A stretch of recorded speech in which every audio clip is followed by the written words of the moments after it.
By that hot July night in 1958, Harvey Glatman had raped and killed 2 females. He'd come to enjoy it.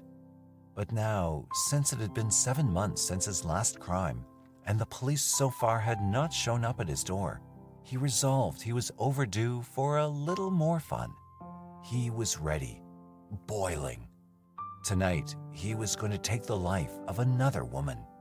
Having parked his clunker, the Dodge, halfway down her street, Pico Street, Harvey strolled the rest of the way to her door, recalling his old familiar line, the Joe photographer bit he'd used on the others, the freelance photographer ruse that had worked so well. Knocking the elements of his masquerade together in his head, he practiced under his breath just what he was going to say when this Angela Rojas opened the door to let him in. Of course, half the battle was won already. He had done it by phone. He called up the agency she worked for, said he wanted a model to pose for some fashion layouts, and made arrangements to do the layout at her house. Of course, the agency and he both knew exactly what that meant to take nudie pictures. But as long as he had the cash to pay, and as long as there were whores like this Rojas willing to strip for some horny shutterbug until their real break came along here in Hollywood, no one asked questions. Credentials weren't needed. All that mattered was that everybody won. The chicks got paid, the agency got its percentage, and the guy who forked over the dough walked away with pornographic freeze frames. As before, he used a phony name, this time Frank Wilson. Hell, he had to. After all, the models he chose would never come back alive, and he couldn't invite the LAPD to his door, now could he? Inside the apartment, 24-year-old Ruth Mercado, who used the pseudonym Angela Rojas whenever she took a modeling assignment, peered out the window and saw Frank Wilson rounding her walkway. Yuck, she thought, what a loser, and knew exactly what kind of layout this dude would conjure up. Take off your clothes and look sexy. Smile now. Show me what you got. Mercado had come from New York months previously to hit the big time here in West Hollywood, hoping she would get discovered, but her dream of being the next Marilyn Monroe or Sandra Dee never materialized. With no aspirations for waiting tables or cashiering, Los Angeles of 1958 didn't offer much more for a girl who found such occupations too menial. Reduced to a photographer's model, she at least was able to avoid the humdrum and still be able to pay the rent and eat thanks to the photographers who, like Wilson, couldn't get a real woman of their own. As long as they never touched her, she was no prostitute. On that, she was firm. But as the agency told her when she first started accepting these assignments, just pose and take the sucker's cash. A knock at the door. She opened it, forced a smile at Frank Wilson, and asked him to step inside. Cripes, up close he was uglier than she thought. Large ears that stuck out like Dumbo's, ungroomed hair, and a pair of squinty eyes behind thick horn-rimmed glasses. No camera? She asked. It's in the car, he stammered. It does no good out there, she cracked. And purring in her most seductive voice the way these nerds loved it, she added, "Want to get it while I slip into something more comfortable?" She was clipped. Her words gurgled off when he produced a pistol, shoving its barrel under her chin. Obviously, he was no photographer. Glancing down, she could see the stenciling on the weapon's chamber. Browning .32 automatic. "Where's your bedroom?" he barked. "We're going there." "Please, no," she whimpered. But he severed her voice again with another jab at the gun. "Answer me, bitch." Mutely, she motioned towards the direction of an unlit, slight hallway leading from her living room. He turned her, a puppet, and pushed her in that direction. "Go," he ordered, and followed her, the gun barrel resting against her spine. As they entered the room together, he shoved her onto the bed. "Strip," came one more command. She obeyed. As she slipped out of her clothing, one article at a time, she watched his homely face begin to perspire in anticipation. His elephant ears flushed red. His puffy lips trembled in awe. She'd always feared such a thing happening, allowing jugheads into her place the way she had, but so far she'd been lucky. They'd snapped their cheesecakes and pranced away delighted. Not this time. "Don't hurt me, mister, please. she began again, but of course, he overrode her. The bra. She thought he was going to hyperventilate when she unstrapped it. No doubt this hayseed had not been with many women. Maybe she thought he'd let her live if she played the role he wanted her to play. After all, he seemed to be not much more than a grown-up child peering at that new girly magazine, Playboy.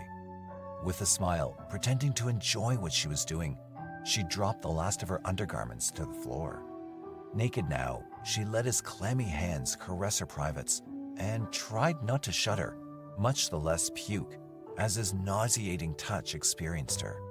She tightened, though, when she saw him reach beneath his jacket and withdraw a length of thin rope, and when he told her to turn around and she felt him binding her wrists together, the shudder she had tried to resist surfaced. "Don't be frightened," his voice crackled behind her. "I just want to make love to you." She resisted the temptation to tell him that, yes, it's the only way any woman would dare let him touch her, tied up. Instead, she locked her lips and inhaled deeply, silent except when he pushed her across the bed again and sprawled across her, unzipped. Despite protestations, he had his way with her.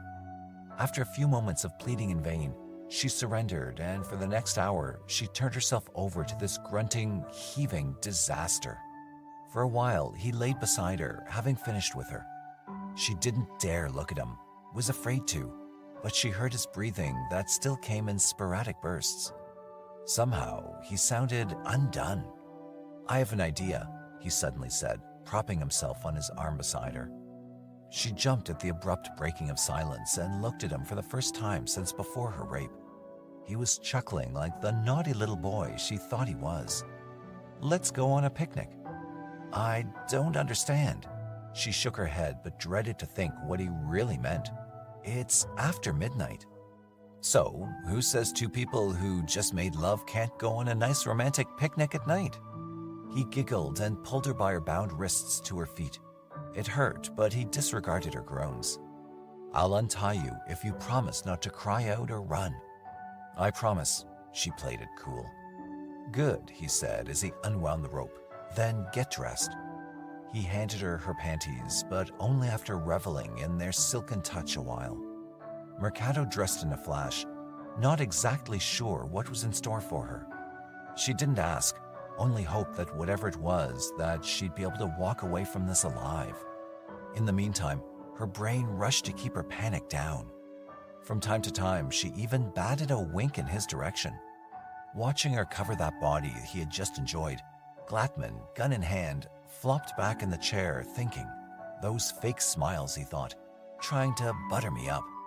He knew better, and he knew her ploy wouldn't work. Yet he felt sorry for her. He didn't want to kill her, but, well, forget that for now. First, there were the pictures to take. His camera was in his car, and he was going to do to her what he had done to all the others. Take her to his favorite spot beyond the city and shoot some, what he liked to call, souvenirs in memory of the night. He'd gone too far with this Mercado just to leave without the real reward. They, the pictures, were better than the sex. They would last long after she was buzzard bait. As she was clothed now, he again tied her wrists. Directing her toward the front door, he threw her coat over her shoulders to hide the sight of the binds holding her wrists. Simultaneously, he wrapped his own coat over the crook of his arm that held the pistol. She marched in front of him and followed his directions to his car, a battered black Dodge Coronet, several years old and as unglamorous as her kidnapper. Sliding inside the vehicle, she noticed an expensive Rolleicord camera lying in the back seat, along with some accompanying gear. "Are we taking photos?" she asked him while he fumbled for the right key on an overloaded keyring. Looking at her, he grinned, nodded, churned the ignition, and then pressed the accelerator to produce a not-too-impressive wheelie. The jalopy left Pico Street with a squeal, turned south, then straight for where she expected, the Santa Ana Freeway. "Do you have a studio?" Mercado seemed to be recovering her voice. Again, he merely nodded. All the while, he kept his pistol on his lap. Through Orange County, the Dodge rolled until it picked up the Intercoastal Highway just beyond San Juan Capistrano. At Oceanside, Harvey wheeled his car east past Escanada, then into the desert. By then, the sun had tipped the horizon and had already brought unbearable heat to the sandy surface. But that didn't bother Harvey Glatman. He found a spot to park, a place he considered remote, where he could do what he wanted to this latest bitch without interference from the California Highway Patrol. Keeping her hands immobile, he raped her again in the desert under the rising sun. Undressing her, he then shot photos of her in numerous positions, demanding that she pose more graphically with each click of the shutter. Snap, click, whir. Snap, click, whir. If she whined, he'd reach for the pistol in his jeans pocket, a move that discouraged further griping. As the day waned, he realized the inevitable had come. He'd later tell the police he didn't want to kill her, hadn't wanted to kill any of them really, especially this Rojas, whom he liked the best as she tried to smile, but there was little else he could do. Raped, abducted, forced to pose pornographically, really now, he couldn't let her go. Ruth Mercado must have known her hopes were gone and her death had come when he told her to pose as if she were dead. Close your eyes, lie there, don't breathe, be a corpse. She closed her eyes. Snap, click, whir. Snap, click, whir. Snap, click. Then she felt him hovering. She opened her eyes and watched him strap her ankles together. Before she could ask, he tossed another loop of hemp around her neck and rolled her over on her stomach. As if roping a steer, he kneeled on her back dead weight while stringing all ends of the ropes together. She couldn't breathe. While she certainly struggled, he yanked on the rope to keep her in place. One final yank, and she fell still. Stripping her down to her panties, he took a couple more photos, shaping the mannequin into a dozen more poses. Satisfied that he had captured the essence of his trophy, Harvey rolled the body to where a growth of mesquite sprouted profusely and where she would soon be nourishment for the coyotes. Packing his camera, his tripod, his ropes, and the blanket he'd used for them to lie on while making love, he felt pleased with himself. Well, true, he felt somewhat sorry for the bitch. But what did Dorstay sing in that song? Que sera sera, whatever will be, will be. He turned toward the woman one more time and couldn't believe that that dead thing with blank expression and twisted mouth had turned him on. That didn't matter.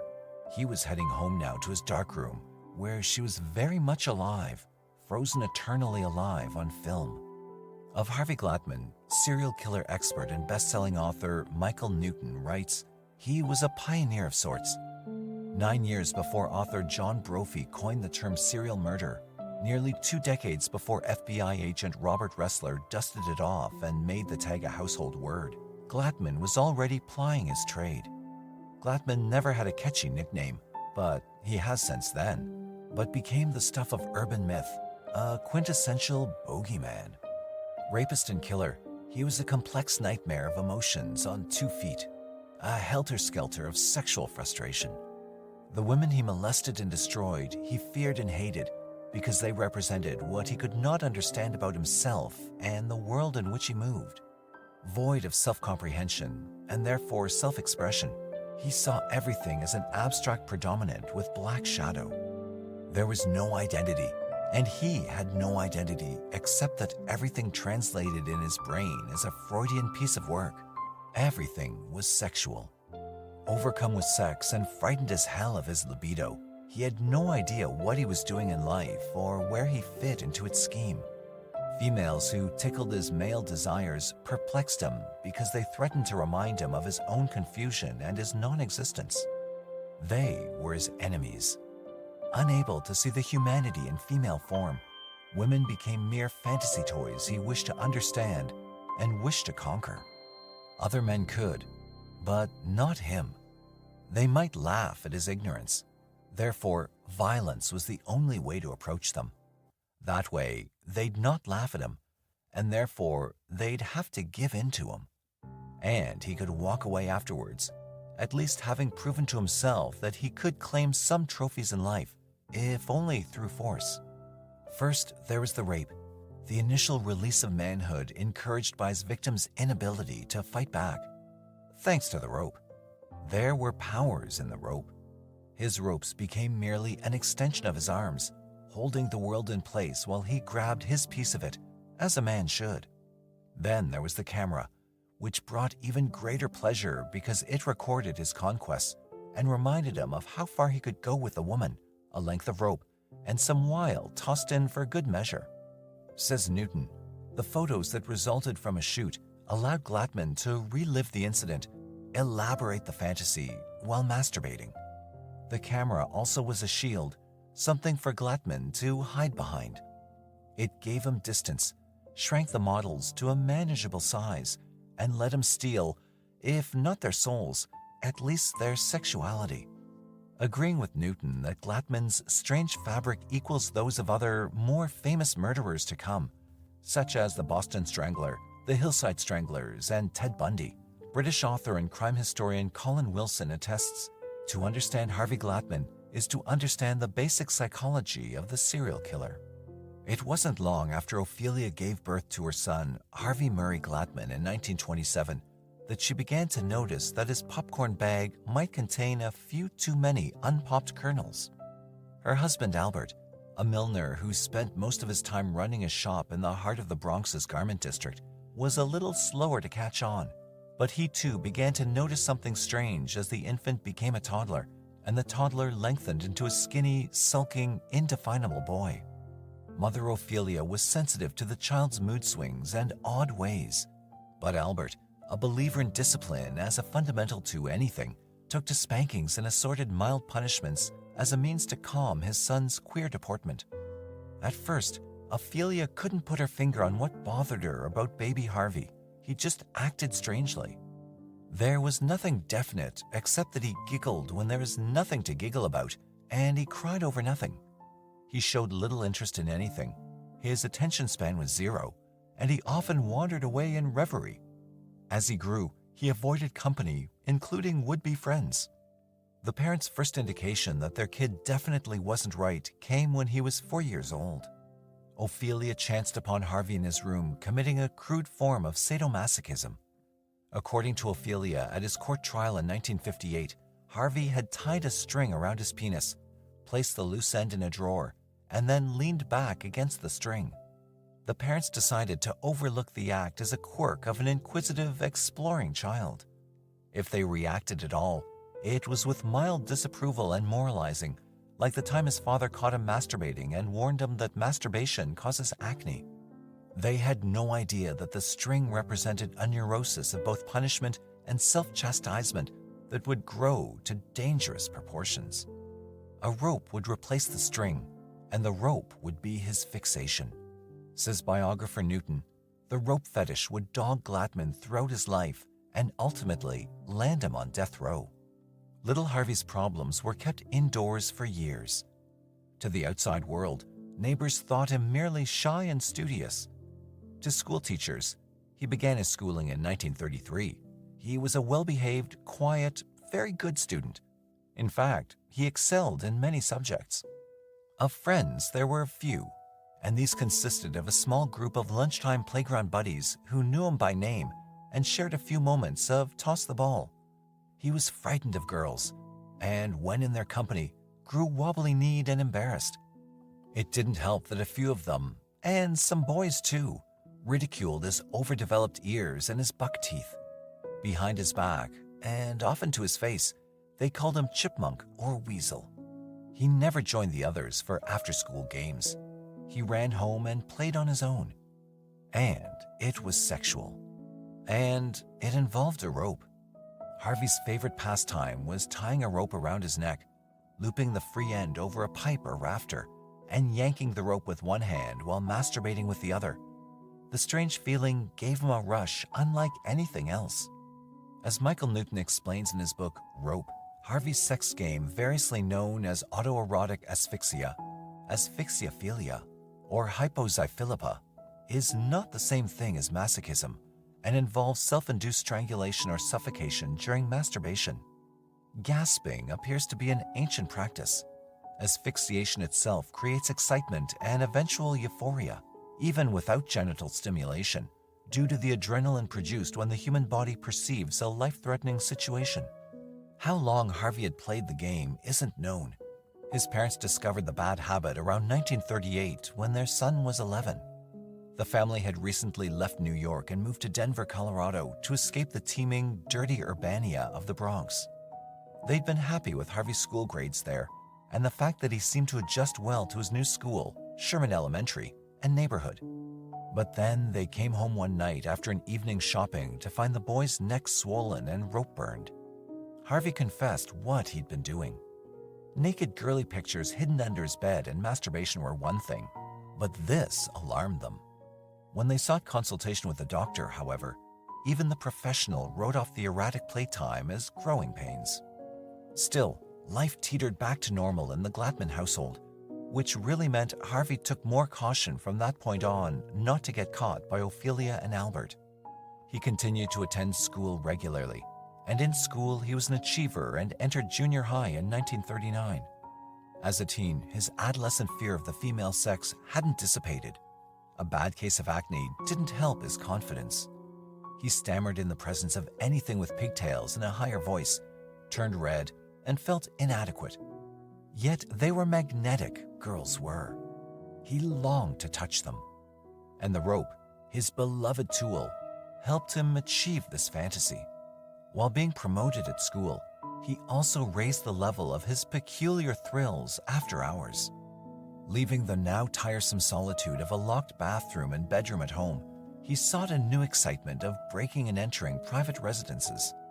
From most of these, he'd steal something, anything, just for kicks. One of his prized plunders was a .26 caliber handgun uncovered from someone's dining room bureau. Not all his break-ins were random. Sometimes he was more particular. He'd spot a pretty woman on Denver streets and follow her home. Once assured of her address, he'd climb through a window or up a set of back stairs into her abode.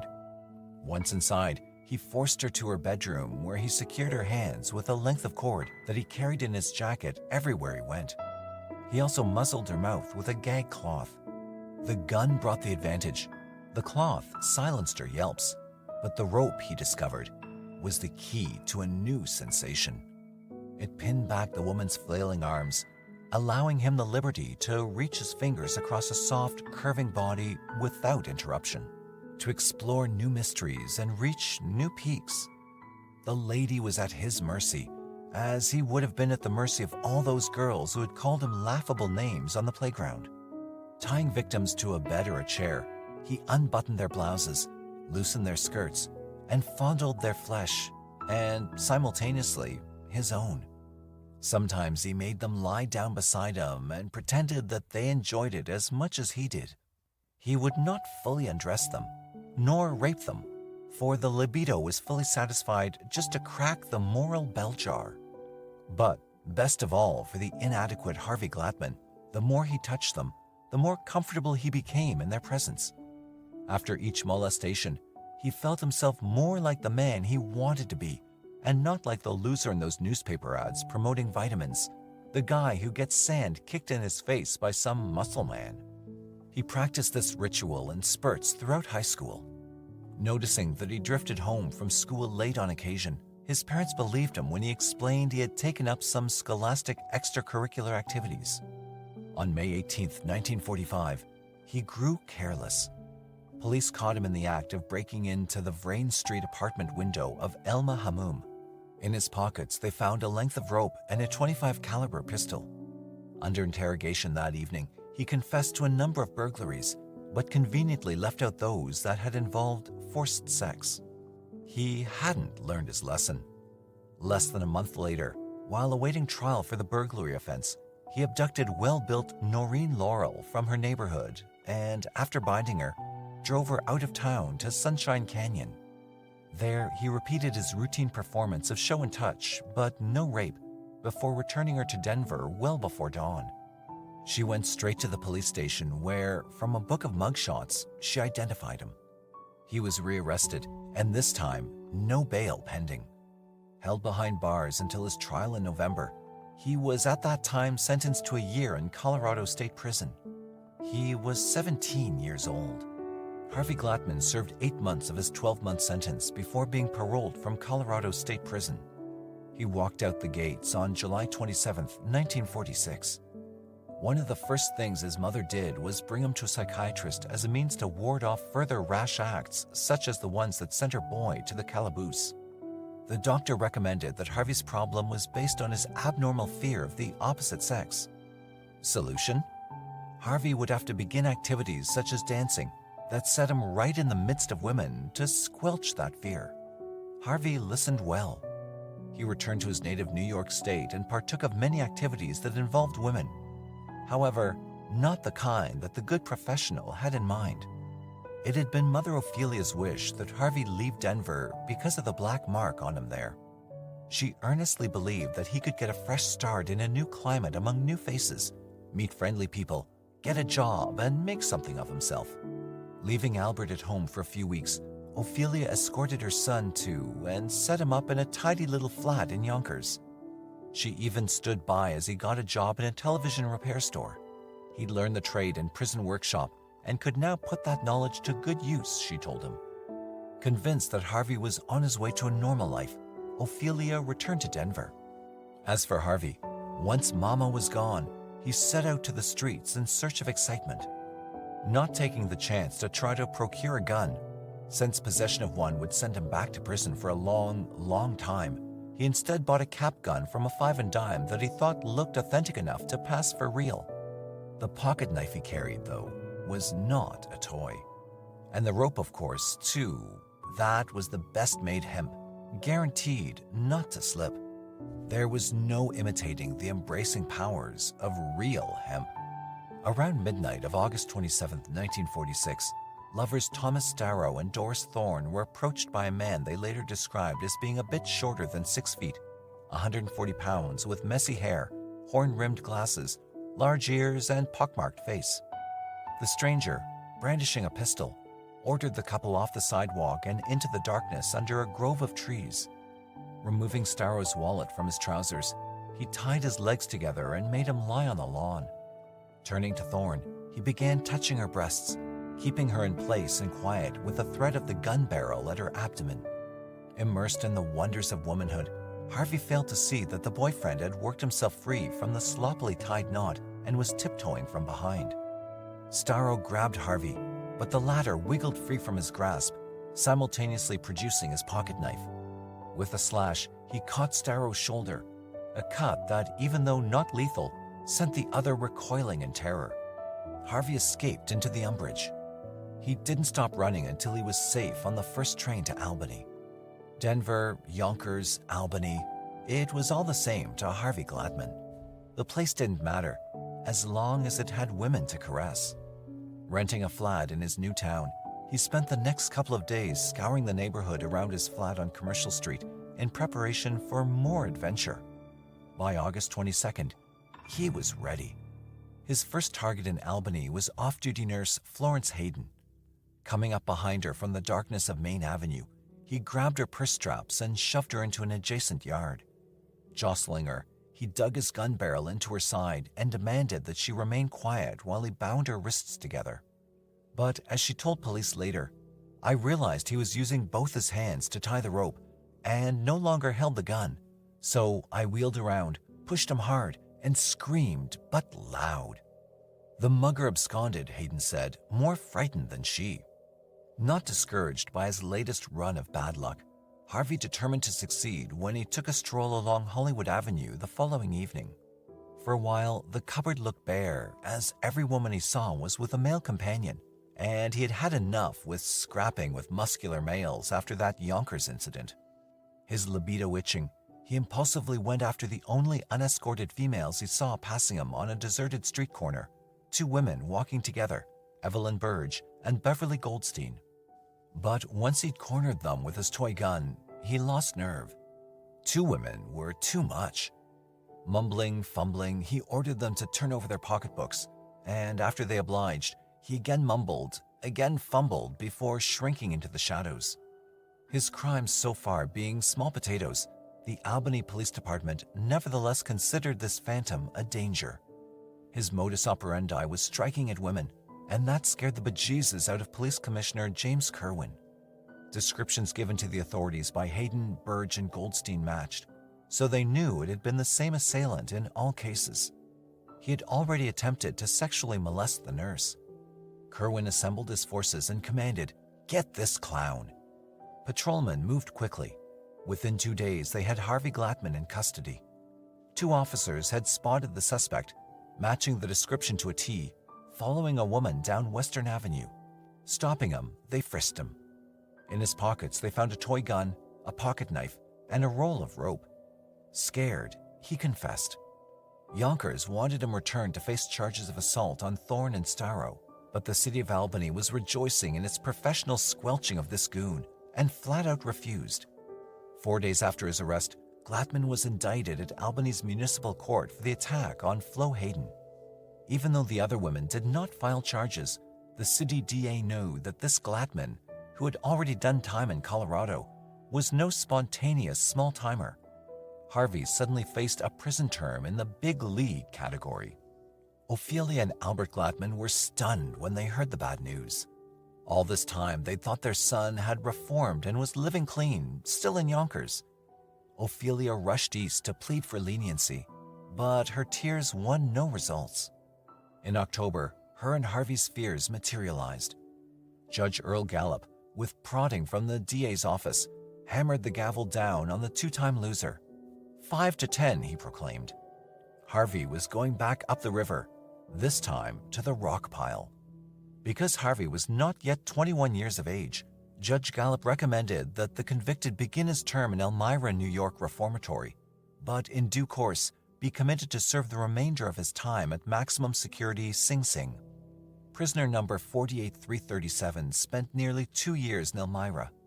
During that time, he was medically researched and evaluated. At the end of that time, Dr. Ralph Ryan Cale diagnosed Harvey as a psychopathic personality schizophrenic type, having sexually perverted impulses as the basis of his criminality. He strongly recommended that further studies on Harvey Glatman be resumed after his removal to Sing Sing. Unfortunately, no records of the psychiatric examinations at Sing Sing have survived, apart from a case study performed just after his ingress. That perfunctory report appraises the new inmate as not definitely mental defective or psychotic, but suggests that he should be psychoeducated, and if still antisocial, should be segregated even if schizophrenia does not seem developed. Parole reports which have survived the years show that Harvey was a model prisoner, had a high IQ, demonstrated ability and eagerness in his prison duties, and responded positively to sporadic medical exams. Crime author Michael Newton, who for years has studied Harvey Glatman and the serial killer mind in general, is unimpressed. He states sociopathic sex offenders learn to play the system early on, sometimes as children. After they've been arrested several times and spent time in jail, as Harvey had, they know exactly what to say and how to act in any given situation, whether dealing with police, attorneys, or psychologists. Despite solemn assurances to the contrary, many sociopaths are fully capable of beating polygraphs, manipulating the results of psychological evaluation tests, and making therapists believe they've been cured. Harvey evidently played this game very well. Benefits accrued for good behavior severed a percentage of time off his minimum 5-year sentence. After only 2 years, 8 months behind bars, Harvey Glatman was paroled. Stipulations, however, decreed that he must return to the care of his mother, acquire a full-time job, and remain under court observation for another 4.5 years. Going home to parental custody in Denver, Harvey worked a number of odd jobs and generally stayed out of mischief. Parole follow-ups referred to a spotty employment record, citing difficulties adjusting to a full-time work life. Harvey lived with his parents until after his father Albert passed away, at which time mother and son began to bicker. Allowed space to go on his own, he rented his own flat, continued to find on-again, off-again employment, and visited his parole officer regularly and on time. In September 1956, Harvey Glatman received full liberty. With no more monthly updates to complete, no more authority-contrived checkups, Harvey did what he'd been dying to do for years: put Denver and Ophelia and courts and police records behind him. With dust rising at his heels, he left the mile-high city and went west. Perhaps the horizon was blurry, but as he drove and drove down dirty highways, somewhere along the way he decided that Los Angeles was the place to go. The call of the wild. Harvey Glatman reached Los Angeles in January 1957. Alone and unsupervised for the first time in years, his psyche went crazy. Without much hesitancy, his fantasies of naked women in bondage screamed aloud and brazenly. By the time he'd be restrained by police a year and a half later, he'd killed 3 women and nearly a 4th. The first thing he did when arriving in California was to renew an old hobby of his, photography. He'd excelled in the art during high school. It fascinated him. He never could quite explain his captivation, maybe because he was able to capture the world in whatever tones and in whatever fashion he wished, to box it into a size 8 by 10, dull finish or glossy. Whatever the charm, he devised a new outlet for it now, one that made his libido quiver. Up and down the main thoroughfares of downtown LA, small modeling studios promoted their own array of girls willing to pose for a price, clothed, semi-clad, or in the buff. Seedy, yes, but it was a dream come true for Harvey Glatman with a lot of time and fantasies. Pornography provided a release in the only way he knew. Murder would cover it up. Dr. Robert Keppel, author of Signature Killers, is not surprised that by this time, Harvey's volcano was about to erupt. As chief criminal investigator for Washington State's Attorney General's office, Keppel had worked on and consulted a large number of oddball murder cases. He writes, "As a person dreams and thinks of his fantasies over time, he develops a need to express those violent fantasies. Most serial killers have been living with their fantasies for years before they bubble to the surface and are translated into deeds. When the killer finally acts out, some aspect of the murder will demonstrate his unique personal expression that's been replayed in his fantasies over and over again." True crime authors Stephen G. Michaud and Roy Hazelwood's recent book, The Evil That Men Do, use Glatman's and others' histories to study the sordid but existing mind of the serial killer. In his work, Michaud turns to the experiences and knowledge of forensic consultant and former FBI profiler Roy Hazelwood, whom he quotes freely within the pages. Hazelwood spent decades with the Federal Bureau of Investigation examining the twisted crimes of sex offenders and joins the ranks of Dr. Keppel in being considered one of the nation's top experts on the subject. Glatman's was one of the first cases Hazelwood encountered in his studies. Harvey was, he says, a novelty in an era when the existence of sexual sadists was not fully considered. In the 1950s, the world was beginning to realize just how vastly sex sold, but the public in general had not yet awakened to the possibility that sex could be highly dangerous when misinterpreted by certain wayward minds. Such deviant criminality, plus much less sinister behavior, was both curbed and concealed in America at the mid-century by a moral climate hostile to sexual extremes or erotic experimentation, writes Michaud. In quoting Hazelwood, he adds, "In those days, people appearing in hardcore pornography still wore masks. Playboy was new. Mickey Spillane's books were considered explicit. In the last 3 or 4 pages of I, the Jury, for example, Spillane describes a man holding a gun on a woman as she slowly unbuttons her blouse. Beads of perspiration run between her breasts. That was the book that high school guys gathered around to read during lunchtime, and those were the particular pages most frequently read." Passages like these stroke the healthy male libido, Michaud says, but not that of a sexual sadist like Glatman, simply because it lacked the specific connection between sex and violence needed for his arousal. Aberrant offenders use pornography to validate their deviance as well. The more they see of it and masturbate to it, the more their behavior is reinforced. Eventually, Harvey's inner behavior, as Dr. Keppel would say, would bubble to the surface. Working as a TV repairman by day, Harvey was able to afford rent for a small flat studio apartment on quiet Melrose Avenue and a used car, a used 1951 black Dodge Coronet. He also found the cash to buy an expensive Rolleicord camera, complete with a Schneider Zenar zoom lens and a tripod. With the proper equipment, all he needed now was a pseudonym, something snappy that sounded like a real professional photographer, like those who took those saucy pictures in his favorite crime magazines. Weighing the decision like it was the most important one in the world, he finally conceived the alias Johnny Glenn. Sounded pert, sounded suave, sounded persuasive. For months he hung out at the model studios, snapping away to his libido's content, amazed and titillated at how easily these broads stripped bare for $20 an hour. But it wasn't enough. He had to touch, to have, to control, to...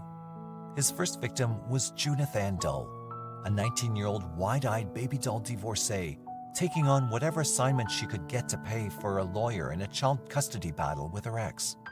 Having obtained her phone number through her agency, it was customary in the 50s for agencies to release personal numbers.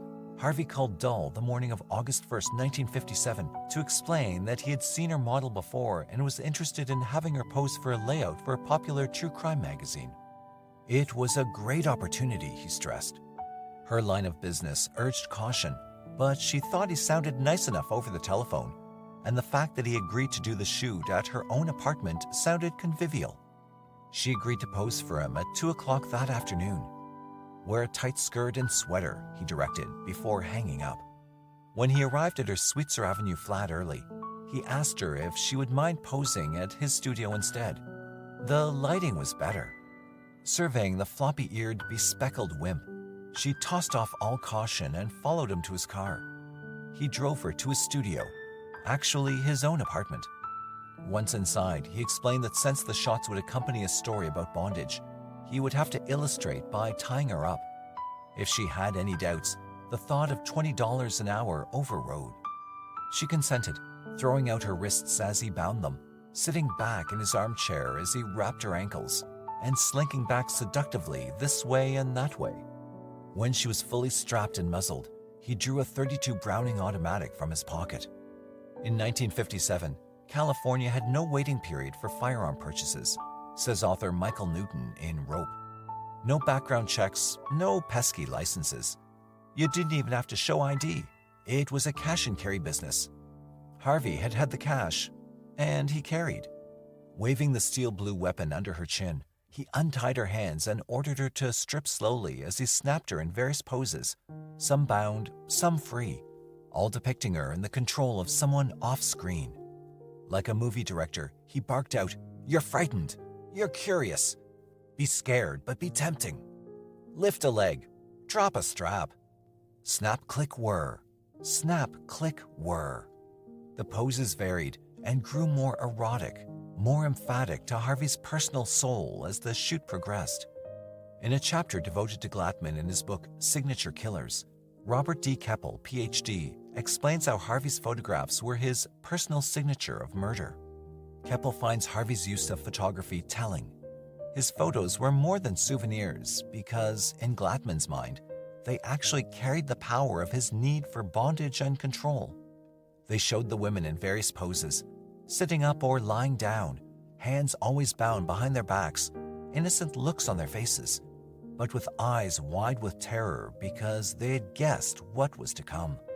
When the pictures were taken, he had his way with Judy Dull. "Oblige," he commanded, "or die." Whimpering at her foolishness, the girl obeyed. As the outside world dimmed through Harvey's window shades, John Glenn raped her several times, binding her limbs at the conclusion of each session. Relaxing, satisfied for the meantime, he made her sit beside him and nuzzle him on the sofa as he watched his favorite TV comedies. A few more shows, he promised, and he'd take her home. But Harvey had no intention of taking her anywhere except to a perfect little spot in the desert he discovered one day while cruising near the vicinity of Indio. Way out amongst the coyotes and far, far away from the cops who could send him back behind bars forevermore. Really, he kept telling himself over and over again, he didn't want to kill anyone. But what else was there to do? He had to have her, had to possess her, had to glutton on her. Damn, it wasn't his fault. And damn it, nobody was going to send him to prison for something he couldn't help. How else was he supposed to get a woman? At 10:30 p.m., Harvey announced that he would let her go, but he'd have to dump her off out of town for her to find her own way home. She probably reasoned that he wanted time to escape, and she didn't argue. Tying her wrists once again, he led her to his car, his gun in one hand as he steered the vehicle down the freeway, south to San Bernardino, east to Mission Road, into the open flatland of Riverside County, lit only by stars. He kept on driving, miles more to go, and didn't pause until he'd passed Banning and Palm Springs, finally slowing down once he passed Thousand Palms. 100 miles from Los Angeles, here in the middle of nowhere, he stopped the car. Around them was night and nature. Pulling dull from the car, he acted as if he was about to untie her. She sighed.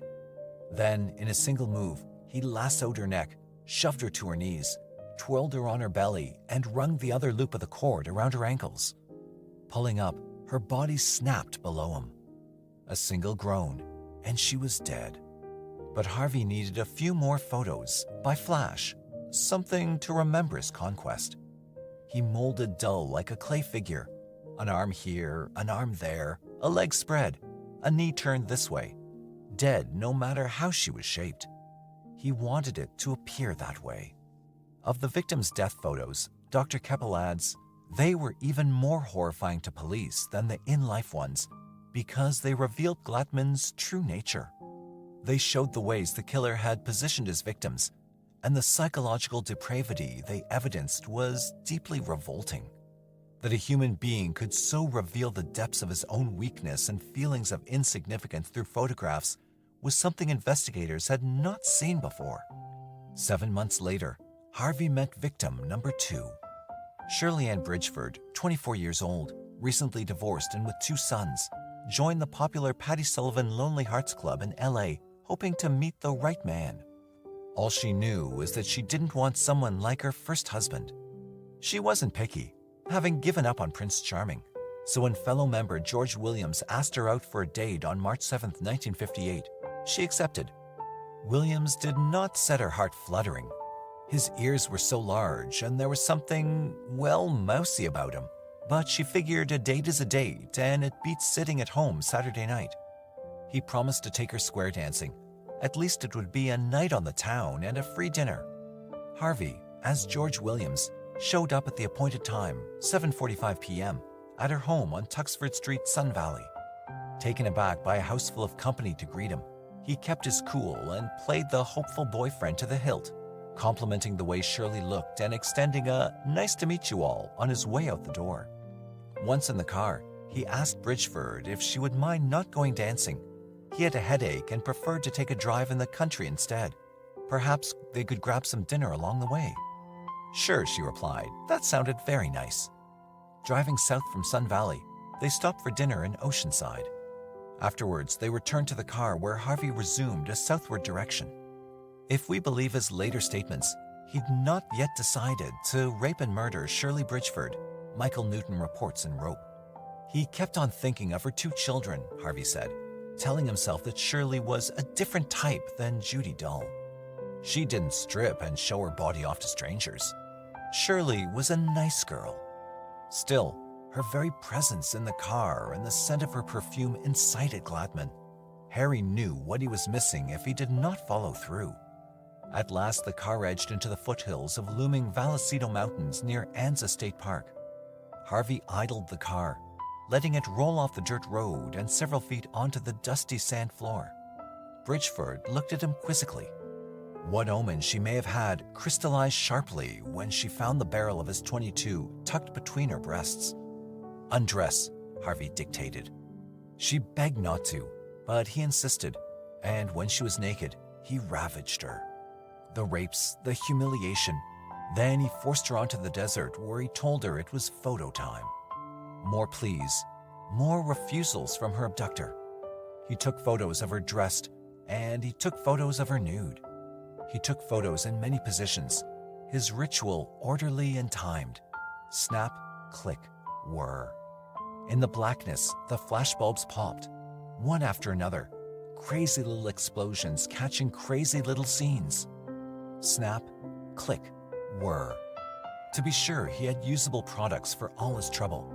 He made her wait till the sun rose so he could take some photos in daylight. When he thought he had enough to last him for a while, he garroted his model and killed her. Before he left the carcass in the dust, however, he did what he had done with Judy Dull, took some death shots in a number of wrenching positions. Snap, click, whir. Then, as the maroon sun rose over the mountains behind him, Harvey went home to his dark room for some real fun. 4 months later, he discovered Ruth Mercado, aka Angela Rojas, and repeated the process, by then refined, dumping her body not far from what was left of Shirley Bridgeford's. In the meantime, the three girls' families, friends, and landlords were asking questions of the police. Where did they go, and why can't you find them? Dull's disappearance had been one thing. Women ran off all the time to evade boyfriends and husbands, and even families. But then came the evaporation of Bridgeford and Mercado, 2 models and 1 nice girl, each one gone after leaving their place with a single male. Was there a connection? Harvey had so far been able to control women with a gun and a rope, especially a rope, his symbol of sexual power. He now believed he could go on doing it forever. That is where he goofed. In the summer of 1958, Glatman had discovered the Diane Studio, one of the higher-priced but better-reputed modeling agencies on Sunset Boulevard. Its models were often chosen by legitimate cameramen for magazine ads and TV commercials. Diane, the owner, often posed herself. Of course, the studio attracted the shutterbugs too, like Harvey Glatman, willing to pay as high as $30 for an hour's striptease. It was to Diane's that Harvey came late on the afternoon of October 27th, wanting to rent a model's time. Actually, he wanted Diane herself, but the proprietor, who was familiar with the man she knew as Frank Johnson, was totally turned off by his unkempt hair and repugnant body odor. Pretending to be too busy to accommodate him, she nevertheless offered studio space and the use of one of her particular models if the girl would accept. Frank was game, so Diane phoned a woman who had, in fact, just signed on the previous week. Lorraine Vigil, eager for her first modeling gig, accepted. Diane made the arrangements. Harvey would pick her up at 8. However, after the unfavorable client left, Diane ruminated. She called Lorraine back to warn her, "Be careful with this loser. He's not a professional and is, rather creepy, you know what I mean?" Vigil promised she would take care and thanked the agent for the advice. With Diane's alert signal still ringing in her ears, it was with great reticence that Vigil got into Harvey's old Dodge that night. She watched his every move as he bent to release the clutch and silently head towards the Santa Ana freeway. "The studio's not this way," she instructed. "Oh, didn't I tell you? I've been preempted by another client. We're going to my private studio instead." No, thought Lorraine to herself. The signal started to vibrate inside her head. "Are you sure?" "Cross my heart," he giggled, and did so. It was the first time that Lorraine really took a good look at his face. Even his grin was unsavory. She kept quiet, not wanting to make a fuss. This was her first job for the Diane Studio and didn't want to earn bad marks right off the bat as an unwilling client. As the Dodge rattled on, down the freeway past one exit ramp after another, seemingly speeding up with the mileage, she mustered up enough nerve to ask Harvey, who had not uttered one word since he giggled and crossed his heart, where his studio was. "A little further," he said. "Anaheim." But the Anaheim exits had come and gone, she noted. "Didn't you pass it?" "Forget it," he growled. Otherwise, he remained close-mouthed, only staring straight ahead through the glimmering windshield. The lights from the freeway, gutted with shadows, curled his expression into an eerie grimace. From beside him, Vigil dropped her eyes to his foot, which was bearing down on the gas pedal. Diane's alarm clanged in her skull. Be careful with this loser. Creepy, creepy, creepy. "Listen, I have a right to know," Vigil quaked, but he sawed her off with a groan. "Shut up!" "Hey you," she protested now. "You'd better tell me where we're going, or—" Viciously, he swung the car into a dangerous turn, grabbing the forthcoming exit, impulsively crossing 2 lanes to take it. Vigil slammed against the door panel. As she tried to sit up again, her eyes caught the overhead road marker. Tustin Ranch Road. The car, slowing up after the spontaneous turnabout, came to a stop on the side of the road just below the off-ramp. "Are you trying to kill us?" the woman screamed. "Hold out your arms," he said. "What?" "I said, hold out your arms. You're getting on my nerves. I'm gonna tie you up and shut you up." To emphasize the seriousness of his order, he whipped out a gun and watched the bitch recoil at its sight. But when her fingers wrapped around the door handle in an attempt to flee, he grabbed her. Yanking her into him, he wrapped her body, twisting her around in the motion, trying desperately to coil the length of rope that seemed to appear out of nowhere around her arms. But she fought. He hadn't expected this. The others hadn't grappled. Why was she a tiger? "Stay still," he grumbled, and tried like hell to keep her away from the car door. Once outside, she'd be able to flag down any number of automobiles that drove by, and then, God forbid. She continued to wrestle until both their hands wrapped the gun barrel. In one awkward reflex, the pistol exploded, and a bullet seared through a section of Vigil's skirt, skimming her thigh. The noise jolted the attacker, who, in that instant, released his hold on her. Thinking fast, she kicked at the door handle, and as the door bounced open, she pushed herself out with it. Landing on the gravel, she felt him behind her, then his hands on her sweater, trying to haul her back inside.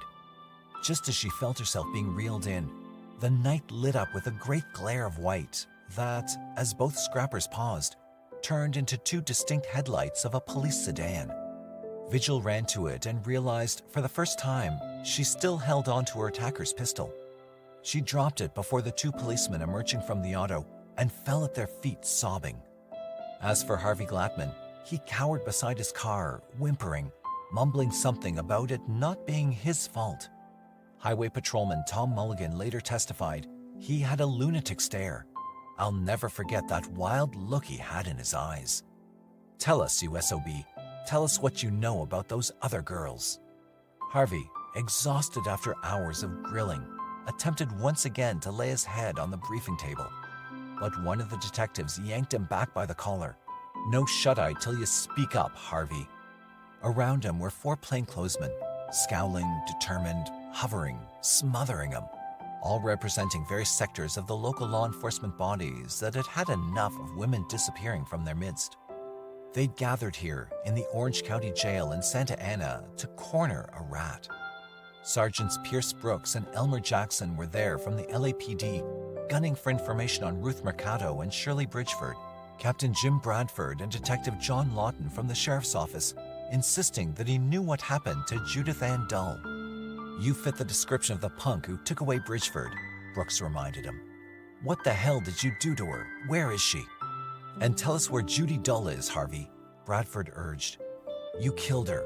You know you killed her. Tell us about the rope we found in your car and the switchblade in your pocket and the pop gun you held on Miss Vigil tonight." Lawton slammed his fist onto the table. "Did you strangle the others with that rope? Did you stab them or did you shoot them? You have a record in Colorado and in New York too, Harvey," Bradford pummeled. "All about harassing women. You like to harass women, don't you, Harvey? Speak up, you SOB, 'cause we know you did it," Jackson shouted. "We know you're the one. Glasses, rumpled hair, rumpled clothes, and even a camera in your car." "Yeah, a camera." "Camera," Brooks echoed. "The guy who killed Mercado was supposed to have been a photographer, and you're a photographer, Harvey. Are you a photographer, Harvey? Is that how you lured all these girls to their death? You shot him with your camera and then with your .32? No. Harvey shook his head and thought to himself, "That's not what I did, but damn, you're getting close." White lights, bright lights, incessant, unending bright lights in his face. First that squad car, now the snake lamps in his face, giving him a headache. Temples throbbed, mouth parched, and the hammering of fists beating wartime in front of him. The hammering and the nudging and the shoving and the yelling. "Tell us, Harvey, where are the girls? Where did you kill the girls, Harvey? How did you kill the girls, Harvey?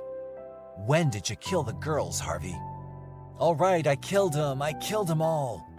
He collapsed across the table, sobbing. "You know I killed him. There's no way you could have known unless you found the toolbox." "The toolbox?" asked Brooks. "The one in my house with the pictures. The dead girls. That's where I hid them. The pictures. In my toolbox." "You know what I mean. You're just playing with me now." Brooks and the others shared agreeing glances and understood. They now pretended to know about the toolbox, where obviously the incriminating evidence lay, so that Harvey would go on to officially confess to the murders. In the meantime, police were dispatched to the Glatman apartment with an order to find the damning object and bring it back. Later that evening, the prisoner admitted what he'd done. As if his testimony wasn't shocking enough, the terrible essence of exactly what he'd done was caught in black and white to send a shiver down the spines of those who saw them. They were images of Glatman's detailed methodology of murder, which showed a sequence of terror by recreating the entire psychological arc of the crime, Dr. Robert Keppel explains in Signature Killers. He first photographed each victim with a look of innocence on her face, as if she were truly enjoying a modeling session. The next series represents a sadist's view of a sexually terrorized victim, with the impending horror of a slow and painful death etched across her face. The final frame depicted the victim's position that Glatman himself had arranged after he strangled her. These were the central phrases of Glatman's signature of serial murder.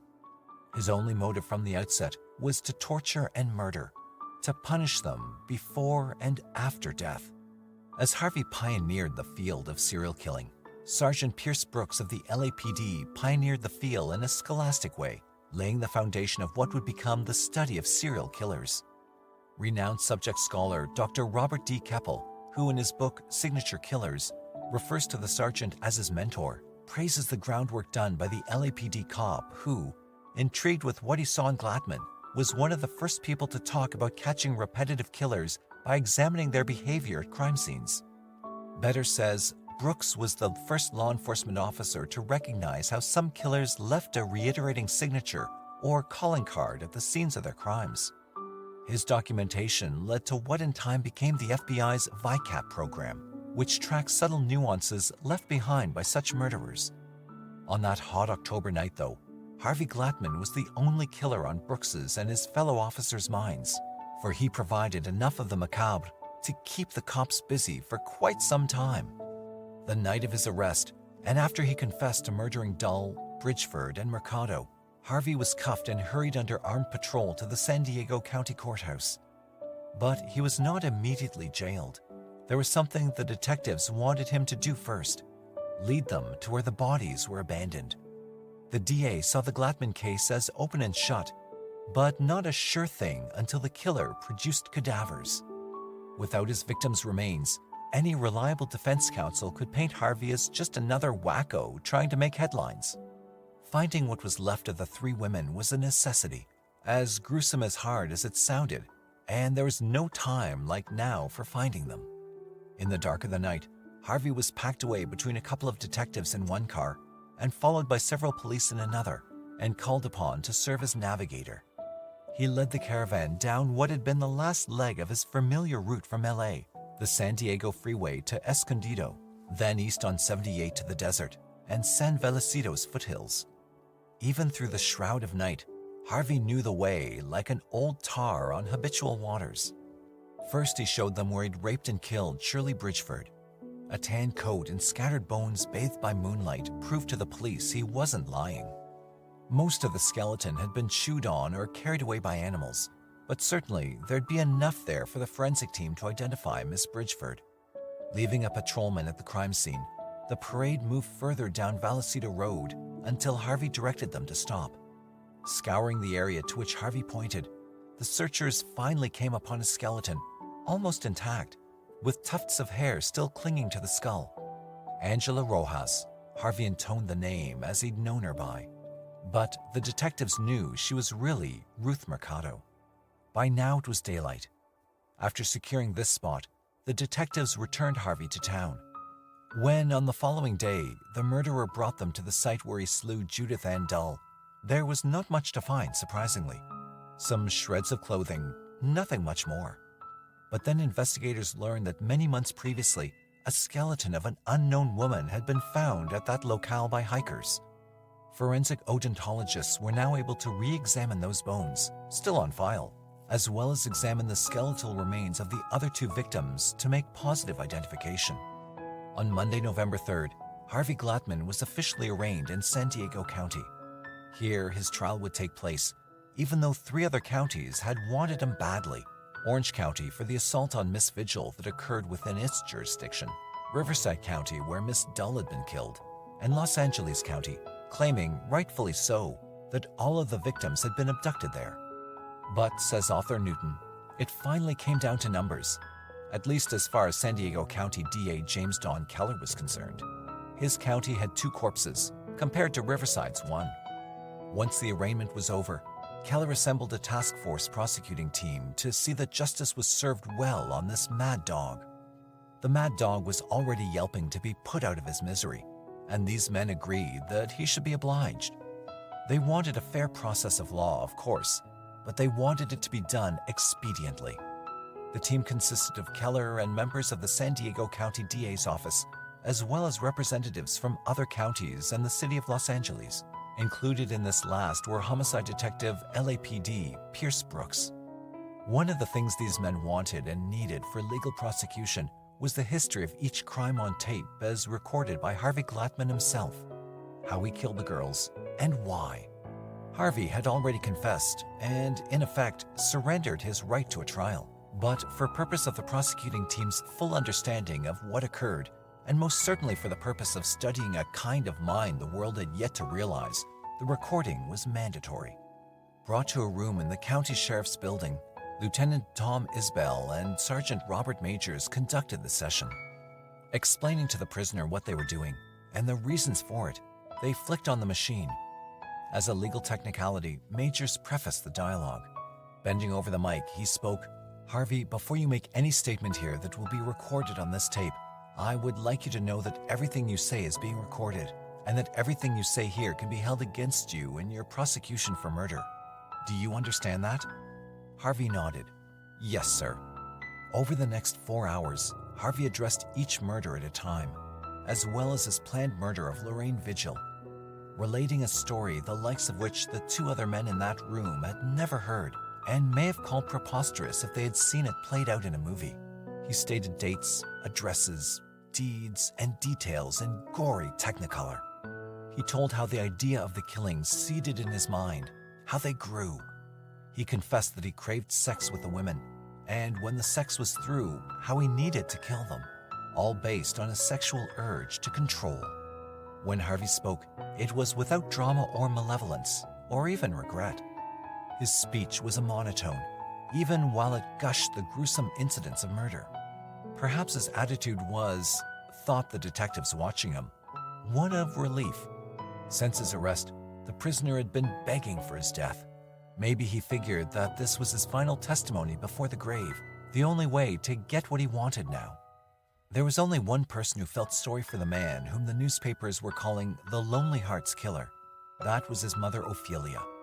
At 69 years old, the aged lady ventured to California to visit her son. Allowed to see him on November 12th, she soon emerged from his cell dabbing her cheeks, saddened but expectant, for she had seen a tragedy coming for decades.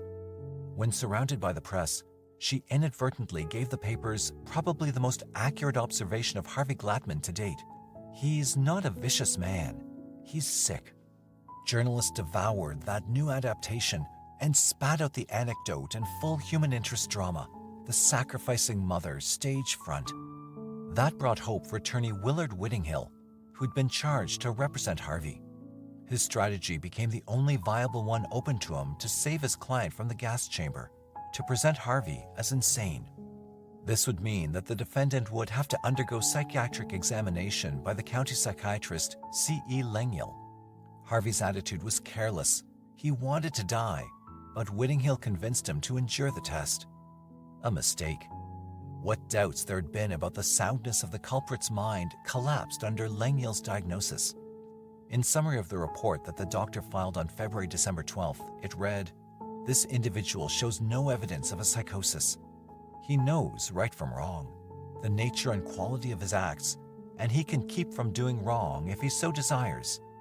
Amen. In the meantime, Don Keller had been preparing for the upcoming San Diego grand jury hearing by accruing a host of witnesses to testify against Harvey in his alleged murders of the two victims slain in San Diego County, Ruth Mercado and Shirley Bridgeford. Lending the most credibility were those relatives of Miss Bridgeford who had gathered at her house the evening Harvey came to pick up his date. They'd fingered him, and they testified how she had left that night with him, a healthy young girl and loving mother of two, never to be seen alive again. The grand jury returned 2 counts of murder in the first degree. Harvey Glatman's final day in court began bright and early on Monday, December 15, 1958, in Department 4 of Superior Court, reports Rope author Michael Newton. The proceeding was not a trial per se. He had already filed a guilty plea. But California law requires a separate penalty phase in such cases before sentence is passed. The options, simply stated, were death or life imprisonment. Presiding was William T. Lowe, a stickler for the judicial word. Witnesses for the prosecution were some repeats of the earlier grand jury hearing, but also many new ones, officials and laypersons alike, including Lorraine Vigil, the only survivor of Harvey's designs. Lawmen spoke about their finding of the bones, remnants of the women left abandoned in the desert. They explained how they caught Harvey in the act of trying to drag Vigil into the car to make her victim number 4, and they described the nature of the photographs found in Harvey's toolbox. As a climax, the prosecution then played Harvey Glatman's taped confession, which, in the silence of the courtroom, sent chills through the assemblage. Several women crossed themselves and wept. Men stared into the void, but their mind's eyes trying to form some of the hell that Harvey painted. As the session ended, Judge Lowe asked defense counsel Whittinghill if he had anything to add. Whittinghill answered with a simple, nearly inaudible, "No, Your Honor." Nodding, expecting that reply, the presider sat back in his chair. With a look of disbelief, he turned to the defendant. Said Lowe, "I sat here and listened to those recordings, the manner in which these women were killed. I never heard anything like it, and I hope I never hear anything like it again. The torment, the suffering these women must have endured during the night and in the desert, it must have been horrible." He cleared his throat, fought back a lump that had formed there, and resumed. "At this time, I, having found the defendant guilty of first-degree murder, will impose the death penalty on him. I think that's the only proper judgment that should be pronounced in this particular case. Mr. Glatman, may God have mercy on your soul." The condemned killer was transferred to death row at San Quentin Prison as prisoner number A50239. The space he was given, in a cell apart from the rest of the inmate population, would be shared in later years by Charles Manson and Richard the Night Stalker Ramirez. Life there must have been unbearable for Harvey Murray Glatman. No outlet for his fantasies, no twine, not even his precious camera. But he wouldn't have to endure the suffocation of this new abode for very long. His execution was set early for September 18, 1959, at which time he was led into San Quentin's infamous Green Room to inhale cyanide. The procedure, which began at 10 a.m., took 12 minutes in all, much less than the length of time it took for him to march his victims through their separate agonies. The chamber door was locked at 10:01. He was strapped in place by 10:02. The sodium cyanide pellets dropped a minute later, and within seconds, they dissolved to emanate forth fumes across and up his nostrils. Doctors beyond the viewing glass rated his pulse at 200, but by 10:05, it had plunged to 60. He gasped at 10:06, drooled at 10:07, and his head dropped, bobbed again, and twitched. By 10:12 a.m., September 18, 1959, the lady killer expired. It was a ghastly way to die. A true punishment for Harvey Glatman, who would have been much, much happier, maybe even ecstatic, had he been hung by rope.